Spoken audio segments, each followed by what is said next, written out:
single bevel.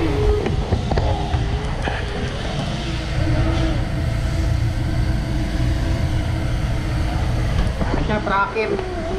Ang diskarte ko dyan, downhill, road pass. Tapos ang capping, uphill. Kaya diskarte ko sa single bevel o road pass, downhill. Pagka yung capping, uphill. What? So, mga kabakal, yan nag-start na ako. Downhill, road pass. Pinas-forward ko na siya dyan mga kabakal kasi haba ng video. Shoutout pala sa kapatid ko kay Ionis Valenzuela. Shoutout kapatid, ingat sa paglalayag at paglalakbay dyan sa karagatan. Enjoy mo lang ang bawat tagpo. Ingat palagi kapatid, kita-kits soon. Ayan mga kabakal, uphill na tayo, capping.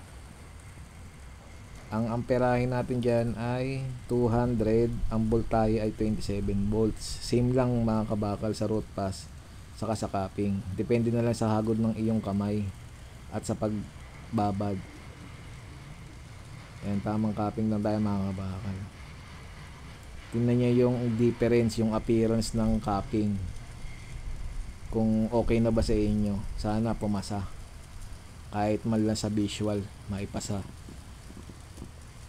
Kayo nang bahala humusga. Ayan, pinlangkitaan ko na yan mga kabakal. Ganda ng plangkita nyan. Watch mga kabakal.